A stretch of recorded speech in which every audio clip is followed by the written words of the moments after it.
Hello class, I'm going to go through a very quick video that reviews the practice test key for our unit on ionic bonding and naming and covalent bonding and naming. So I want to go through a few quick ideas. You can check your work as you're viewing this video to make sure you're on the right track. But I wanted to talk through some of the rationale behind the questions. So let's take a look at the first few. When you look at an anion, remember anions are negative. So anything with a negative charge, cations are positive, anything with a positive charge. The positive sign is the T, it's right in the word. So always remember cations are positive. In order to become a cation, it has to lose negative electrons, and anions gain negative electrons. They do this to make an ionic bond. So ionic bonds transfer electrons. Ionic bond is a glue that holds two elements together, one of them being a metal and the other a non-metal, and they do so by transferring their electrons. A covalent bond, on the other hand, is a glue that holds two non-metals together, and they do so by sharing electrons. So those are two big differences. And then when things become ions, they will either gain or lose electrons. I know phosphorus is going to be a -3 ion, therefore it must gain 3 electrons because it's becoming more negative. And then they're doing so in order to fill up their shells, and we call that the octet rule. Oxygen has 6 valence electrons, but if it can gain 2 more, it would have a full shell of 8. Whereas barium, well, if it loses 2, it will have full shells underneath. So it takes less energy for barium to lose than gain 6 more. So those are the big ideas between the octet rules. Taking a look at the dot diagrams, notice how the formula, there's 2 galliums and 3 oxygens. So there's my 2 galliums and 3 oxygens. In order to have a full 8 electrons around oxygen and have a octet rule complete in that valence shell, I need to have electrons transfer from gallium to oxygen. This creates an ionic bond, and we need to have the ratio of 2 galliums for every 3 oxygens in order for that to work. Same thing is true for sodium sulfide. In order for sulfur to have a full shell, it needs to gain 2 electrons, one from one sodium and one from the other, to become Na2S.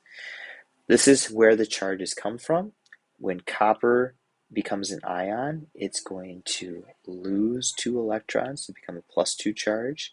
In this formula, it's copper 2, and then chlorine always will gain 1 more. It's a halogen. To have a full shell, it needs 1 more electron, so it has a charge of -1. Titanium 3 means that this titanium is going to have a +3 charge. Sulfur always has a -2, looking at where it's at on the periodic table. And then when we combine these in ionic compounds, we want to have the sum of the charges add to 0. If they don't, we'll adjust the subscript, the small numbers that come after.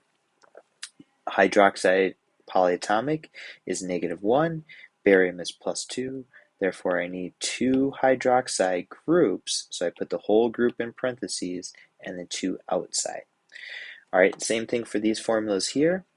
I'm going to have a +3 charge and a -3 charge, therefore 1 of each will balance it out, but this has a +2 and this has a -3, so therefore I need 2 groups of phosphate, putting in parentheses and the 2 outside, and 3 chromates.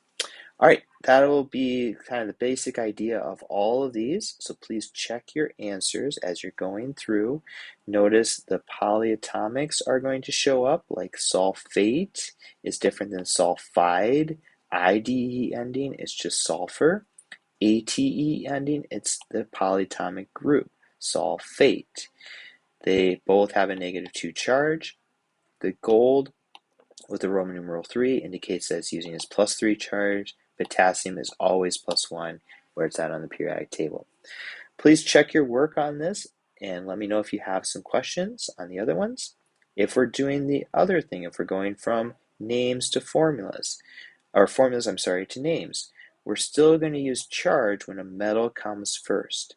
The only time I'm going to use prefixes is when it's a non-metal first, like sulfur, or if I take a look down here at nitrogen. Any other time that I see a binary compound, I'm always going to find a metal first. I use the charge and the naming system without prefixes. Only use prefixes for non-metal compounds like NO, nitrogen monoxide, or XEF, xenon tetrafluoride. Okay, the other ones are going to be held together with charge, and so they do not use prefixes. So Cu +1, Br -1, copper 1 bromide.